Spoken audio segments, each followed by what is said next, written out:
പത്തരമാറ്റിൻ്റെ കിടിലൻ എപ്പിസോഡിലേക്ക് എല്ലാവർക്കും സ്വാഗതം. അങ്ങനെ നമ്മുടെ അബിയെ ജാമ്യത്തിൽ ഇറക്കാൻ വേണ്ടിയിട്ട് നമ്മുടെ ജലജ നന്ദുവിൻ്റെ അടുത്തോട്ട് വക്കീലുമായിട്ട് വരുന്നുണ്ട്. പക്ഷേ വക്കീൽ ജലജയെ കണ്ട ഉടൻ തന്നെ പറയുന്നുണ്ട്, ആര് ഇങ്ങോട്ട് വക്കീലിനെയും ഒരു വലിയ ആളെയും കൊണ്ടുവരണ്ട, ഏത് വലിയ കൊമ്പത്തെ ഓഫീസർ വന്നാലും എൻ്റെ നിലപാട് ഒന്ന് മാത്രമാണ്, നിയമത്തിൻ്റെ വഴിക്ക് തന്നെ നടക്കും. അവിടെ സ്വന്തമോ ബന്ധമോ ഒന്നും ഇല്ല. നിങ്ങളുടെ മകൻ ചെയ്ത ക്രൂരതകളെക്കുറിച്ച് നിങ്ങൾ ഇനിയും അറിയാനുണ്ട് എന്നൊക്കെ പറയുകയാണ് നന്ദു.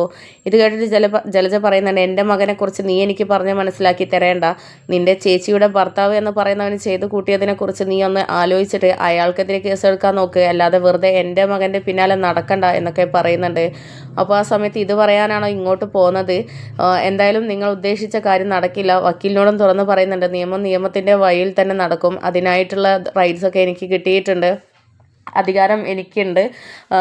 പിന്നെ അവിടെ ഉള്ള വലിയൊരു മനുഷ്യരുണ്ടല്ലോ, ആ മനുഷ്യന് വരെ കൊച്ചുമകന് എതിരാണ്, അവർക്ക് വരെ ഒരു പ്രശ്നമില്ല. അതുകൊണ്ട് ഞാൻ എൻ്റെ നിലപാടുമായിട്ട് മുന്നോട്ട് പോവുകയാണ് എന്നൊക്കെ പറയുന്നുണ്ട്. അപ്പോൾ ആ സമയത്ത് വക്കീൽ ചോദിക്കുന്നുണ്ട്, ഞങ്ങൾക്ക് അവനെ ഒന്ന് കാണണമായിരുന്നു, അതിന് വല്ല എതിർപ്പുമുണ്ടോ, കാണാൻ പറ്റത്തില്ല എന്നൊക്കെ ഉണ്ടോ എന്നൊക്കെ ചോദിക്കുമ്പോൾ അത് കുഴപ്പമില്ല, നിങ്ങൾ വേണമെങ്കിൽ കയറി കണ്ടോളൂ എന്നൊക്കെ പറയുന്നുണ്ട്. ആ സമയത്ത് ജലജ വീണ്ടും പറയുന്നുണ്ട്, ഇങ്ങനെ ഒരു മനസ്സലിവില്ലാത്തവളെ, നിൻ്റെ ഉദ്ദേശമൊക്കെ എന്താണെന്ന് എനിക്ക് മനസ്സിലായി എന്നൊക്കെ പറയുമ്പം, നീ അത് എടി പൊടി എന്നുള്ള വിളി ഇവിടെ നിന്ന് വേണ്ട. ഇത് വീടല്ല, ഇതൊരു സ്ഥാപനമാണ്, ഞാൻ വർക്ക് ചെയ്യുന്നത്. അതുകൊണ്ട് ആ ഒരു മാന്യത എനിക്ക് തന്നിട്ടില്ലെങ്കിൽ നിങ്ങളെയും മോൻ്റെ കൂടെ പിടിച്ചിടും എന്നൊക്കെ ഇങ്ങനെ നന്ദു പറയുന്നുണ്ട്. അങ്ങനെ പിന്നെ വക്കീൽ പറയുന്നുണ്ട്, അവരവരുടെ ഒരു സങ്കടം കൊണ്ട് പറഞ്ഞതായിരിക്കും. എന്തായാലും അങ്ങനെ ജലജ അബിയെ കാണാൻ വേണ്ടിയിട്ട് പോവുകയാണ്. അബിയെ കണ്ടിട്ട് ആകെ സങ്കടം വരുന്നുണ്ട്. എന്നിട്ട് എൻ്റെ മോനെ, നിൻ്റെ അവസ്ഥ ഇങ്ങനെയായല്ലോ, നിന്നെ ജാമ്യത്തിൽ ഇറക്കാനാണ് വന്നത് എന്നൊക്കെ പറയുമ്പോൾ, അമ്മയാണ് വന്നത്, മുത്തശ്ശൻ വന്നിട്ടുണ്ടോ എന്നൊക്കെ ചോദിക്കുമ്പോൾ, അങ്ങേര് വരാനോ, അങ്ങേർക്ക് നീ ജയിലിൽ കിടന്നാലും മാധ്യമങ്ങൾക്ക് മുമ്പിലും സമൂഹത്തിന് മുമ്പിലും നീ അദ്ദേഹത്തിൻ്റെ കൊച്ചുമകനാണ്, ജയിലിലാണ് എന്ന് പറയുന്നതിൻ്റെ നാണക്കേടൊന്നും അയാൾക്കില്ല, അങ്ങനെയാണെങ്കിൽ ഇങ്ങനെ ഇരിക്കുമോ എന്നൊക്കെ ചോദിക്കുന്നുണ്ട്. അപ്പോൾ ആ സമയത്ത് അബി പറയുന്നുണ്ട്, അമ്മ അവിടെയുള്ള ആരോടും പറഞ്ഞില്ലേ എന്നൊക്കെ ചോദിക്കുമ്പോൾ, പറഞ്ഞിട്ട് കാര്യമുണ്ടെന്ന് നിനക്ക് തോന്നുന്നുണ്ടോ, അതുകൊണ്ട് തന്നെയാണ് ഞാൻ തുനിഞ്ഞിങ്ങോട്ട് ഇറങ്ങിയത്.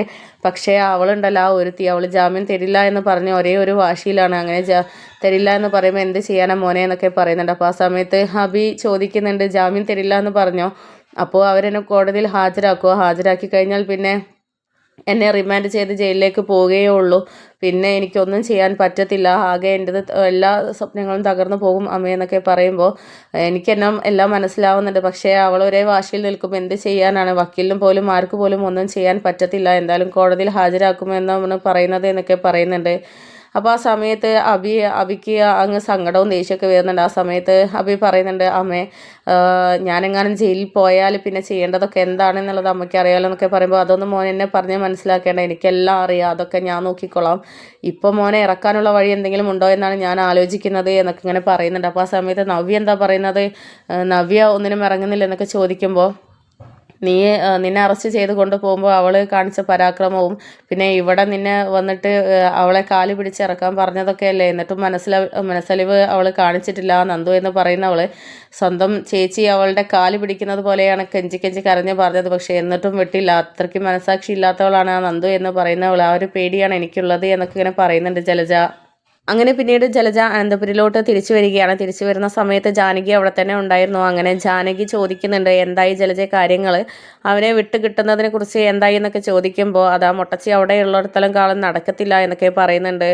എന്നിട്ട് പിന്നെ അനാമിയെ കുറിച്ച് സപ്പോർട്ട് ചെയ്ത് സംസാരിക്കാൻ നോക്കിയ ജലജയുടെ വായ അടുപ്പിക്കുകയാണ് നമ്മുടെ ജാനകി. എന്നിട്ട് അവളെക്കുറിച്ച് നീ ഒരക്ഷരം മിണ്ടി പോകരുത്, അവൾ എന്താണെന്നും അവളെ ഫാമിലി എന്താണെന്നും ഞാൻ തിരിച്ചറിഞ്ഞു കഴിഞ്ഞു, എനിക്ക് ബോധ്യമായിട്ടുണ്ട്, അതുകൊണ്ട് നീ കൂടുതലൊന്നും അവരെക്കുറിച്ച് പറയണ്ട, അവൾ ചെയ്തതൊക്കെ തെളിവുകളടക്കം ഞാൻ കണ്ടതുമാണ്, അപ്പോൾ അതുകൊണ്ട് ഇനി അവളെക്കുറിച്ചൊന്നും ഇവിടെ സംസാരിക്കേണ്ട കാര്യമില്ല എന്നൊക്കെ പറയുന്നുണ്ട്. അപ്പോൾ ആ സമയത്ത് ജലജ ചോദിക്കുന്നുണ്ടോ, ഇനിയിപ്പോൾ ആ മുട്ടച്ചിയെ നിനക്കങ്ങ് ഹൃദയത്തിൽ കയറ്റി വെച്ചിട്ടുണ്ടാകും, കാരണം നിൻ്റെ മകൻ്റെ ജീവിതം സുരക്ഷിതമാക്കി തന്നത് അവളാണല്ലോ, അതുകൊണ്ട് അവളെ ഇങ്ങോട്ട് കൊണ്ടുവരാനുള്ള പ്ലാനായിരിക്കും എന്നൊക്കെ പറയുമ്പോൾ, അതൊരിക്കലും നടക്കത്തില്ല, അത് ഞാൻ അംഗീകരിക്കത്തില്ല, അതിന് എന്ത് തന്നെയായാലും അത് നടക്കില്ല എന്നുള്ള ഒരു ഉറച്ച തീരുമാനം തന്നെ ജലജയോട് പറയുകയാണ്. അങ്ങനെ പിന്നീട് ജലജ അവിടെ നിന്ന് പോകുന്നുണ്ട്.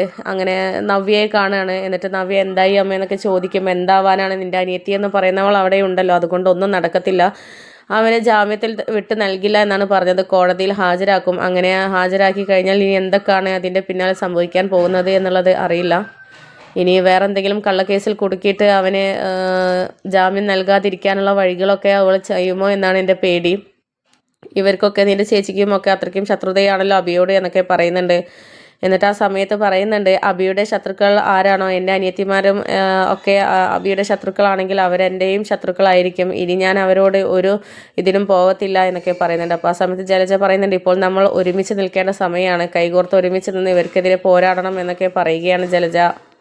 അങ്ങനെ ഒടുവിൽ ജലജയും നവ്യയും കൈകോർത്ത് ഒന്നിച്ച് അനന്തപുരിക്കാർക്കെതിരെയും നന്ദുവിനെതിരെയും നയനയ്ക്കെതിരെയും പോരാടാൻ വേണ്ടി തയ്യാറായി നിൽക്കുകയാണ്.